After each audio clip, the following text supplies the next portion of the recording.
एक छोटा सा लड़का था जिसका नाम आर्लो था। आर्लो बहुत ही प्यारा जिज्ञासु बच्चा था, लेकिन उसकी एक बड़ी कमजोरी थी। उसे रात के अंधेरे से और अपने घर से दूर जाने से डर लगता था। जब भी उसके माता पिता उसे उसकी नानी के घर रात बिताने के लिए छोड़ने की बात करते, आर्लो का दिल जोर जोर से धड़कने लगता था।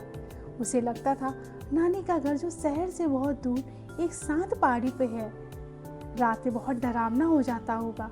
लेकिन इस बार उसके माता पिता को एक जरूरी काम से बाहर जाना पड़ा। आर्लो को नानी के पास रुकना ही पड़ा।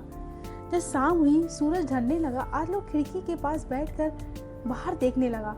नानी ने प्यार से उसके कंधे पर हाथ रखा और कहा, आर्लो बेटा, तुम इतने उदास क्यों हो? देखो रात कितनी सुंदर है। आर्लो ने घबराते हुए कहा, नानी मुझे अंधेरा अच्छा नहीं लगता, मुझे बहुत डर लगता है, यहाँ सब कुछ बहुत शांत है। नानी मुस्कुराई।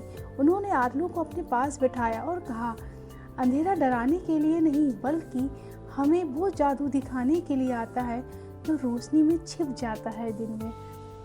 क्या तुम आज रात में मेरे साथ चांदनी का जादू देखना चाहोगे? नानी ने आर्लो को खिड़की के बाहर बैठाया और अपने आप भी बैठी। नानी ने ऊपर की ओर इशारा करते हुए कहा, देखो आर्लो, वो जो 7 तारे एक साथ दिखाई दे रहे हैं उन्हें सप्तऋषि कहते हैं। वे रात के मुसाफिरों का रास्ता दिखाते हैं। जब तक वे ऊपर हैं तुम कभी अकेले नहीं हो।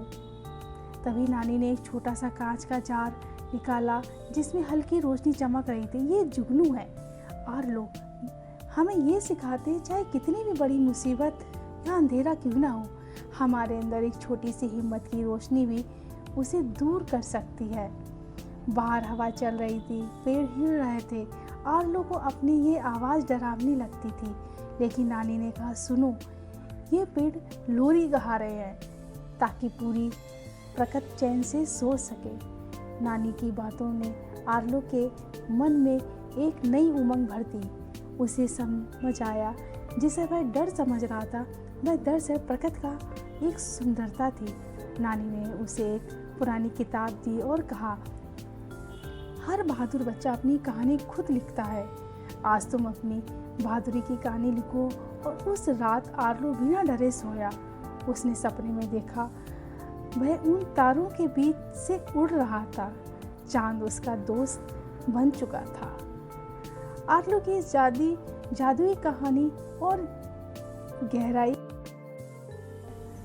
जब सुबह की पहली सुनहरी किरण आर्लो के कमरे में आई तो उसकी आंखों में डर की जगह एक चमक थी। नानी रसोई में ताजा अदरक की चाय, आर्लो के लिए गरम गरम आलू के पराठे बना रही थी। नानी ने मुस्कुराते हुए पूछा, तो तुम्हारे छोटे बहादुर सिपाही ने रात कैसे बिताई? आर्लो तो उत्साह से बोला, नानी आपने सही कहा था, रात डरावनी नहीं शांत है। पर क्या दिन का जंगल भी उतना ही जादुई है? नानी की आंखों में एक शरारत भरी चमक आई। उन्होंने कहा, आज हम पहाड़ी के उस पार नीलम झरने तक जाएंगे। पर याद रखना आर्लो, जंगल उन्हीं से बात करता है जो दिल से सुनना जानते हैं। आर्लो ने अपना छोटा सा बैग उठाया, नानी के साथ निकल पड़ा। जैसे ही उन्होंने घने पेड़ों के बीच कदम रखा, सूरज की रोशनी पत्तियों के बीच से छन कर जमीन पर सुनहरे सिक्कों की तरह बिखर रही थी। अचानक झाड़ियों में एक जोर सी आहट हुई। आर्लो ठिठक गया। उसका हाथ नानी के पल्लू की ओर बढ़ा, लेकिन फिर से जुगनू वाली बात याद आई। उसने गहरी सांस ली और रुककर देखा। एक छोटा सा हिरण का बच्चा वहाँ फंसा हुआ था। उसके पैर एक जंगली बेल में उलझ गया। नानी ने आर्लो की ओर देखा, क्या तुम इसकी मदद करोगे? आर्लो, डरो मत, वह तुम्हारी मदद का इंतजार कर रहा है। आर्लो धीरे धीरे अंदर से डर लेकर आगे बढ़ रहा था। उसने अपने नन्हे हाथों से सावधानी से उस बेल को उठाया। हिरण का बच्चा आज़ाद होते ही आर्लो के हाथ को हल्के से चाटकर झाड़ियों में उछल हो गया। आर्लो को पहली बार महसूस हुआ कि साहस का सबसे बड़ा इनाम किसी की मदद करना है। वे झरने के पास पहुँचे। पानी इतना साफ था, नीचे के रंगीन पत्थर भी साफ दिख रहे थे। नानी ने आर्लो को एक बड़े पत्थर पर बैठने को कहा। आर्लो, ध्यान से इस झरने को देखो। नानी ने कहा, पानी ऊपर से नीचे गिर रहा है, पत्थरों से टकरा रहा है, पर क्या वह रुक रहा है? आर्लो ने सिर हिलाया। नहीं नानी, वह पानी अपना रास्ता खुद बना रहा है। नानी ने समझाया, हमारा जीवन भी इस पानी की तरह है। रास्ते में डर, मुश्किलों के पत्थर तो आएंगे ही, पर हमें बस बहते रहना है। जो रुक गया वह डर गया, जो बहता गया वह जीत गया। जंगल के बीचों बीच पहुंचते ही नानी रुकी। एक विशालकाय पेड़ की ओर इशारा किया। वह एक बरगद का पेड़ था जिसकी शाखाएं जमीन तक लटकी हुई थी। वह इतना बड़ा था, उसकी छांव में पूरा गांव समा गया। आर्लो ने आश्चर्य से पूछा, नानी, यह पेड़ इतना पुराना क्यों दिखता है? क्या इसे डर नहीं लगता है तेज हवाएं जब चलती हैं? नानी ने आर्लो को उस एक मजबूत जड़ पकड़ने को कहा और बोली, आर्लो, इस पेड़ ने 9 साल से भी ज़्यादा समय से हजारों तूफानों का सामना किया है। जब तेज आंधी आती है तो बड़े बड़े पेड़ उखड़ जाते हैं, लेकिन यह अडिग रहता है। जानते हो क्यों? क्योंकि इसकी जड़ें सिर्फ ज़मीन के नीचे नहीं, बल्कि इसकी शाखाओं से निकल के ज़मीन को बाहर से भी पकड़ लेती हैं। बेटा, हमारे संस्कार हमारी जड़ों की तरह होते हैं। जब जीवन में मुश्किलों के तूफान आए तो यही संस्कार हमें टूटने से बचाते हैं। अपनी जड़ों को मजबूत रखना चाहिए। जो परिवार और मूल्यों से जुड़े रहेंगे तो दुनिया की कोई भी ताकत तुम्हें हिला नहीं सकती है। दोपहर की शांति में नानी ने आर्लो को चुप रहने का इशारा किया। अपनी आंखें बंद करो, सुनो, उन्होंने फुसफुसाते हुए कहा। आर्लो ने आंखें बंद की। उससे पहले सिर्फ शोर सुनाई दिया, फिर धीरे धीरे आवाज़ साफ होने लगी। एक तरफ चींची की आवाज़ थी। नानी ने बताया, ये गौरैया है जो अपने बच्चों को खाना मिलने की खुशी की बात कह रही है, वह जाहिर कर रही है। तभी एक और की कॉक कॉक सुनाई दी। ये कौवा है जो सबको चेतावनी दे रहा है, कोई अजनबी हमारे करीब आ रहा है। आर्लो को अचानक एहसास हुआ, जंगल शांत नहीं है, वह तो बातों से भरा है। उसे अब अकेलापन महसूस नहीं हो रहा था।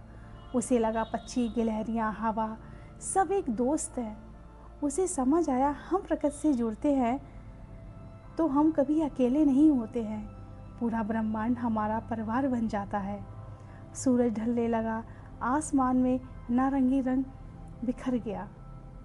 नानी और आर्लो ने घर की ओर लौटना शुरू किया। तभी एक मोड़ पर नया नानी रुकी और थोड़ा चिंतित दिखी।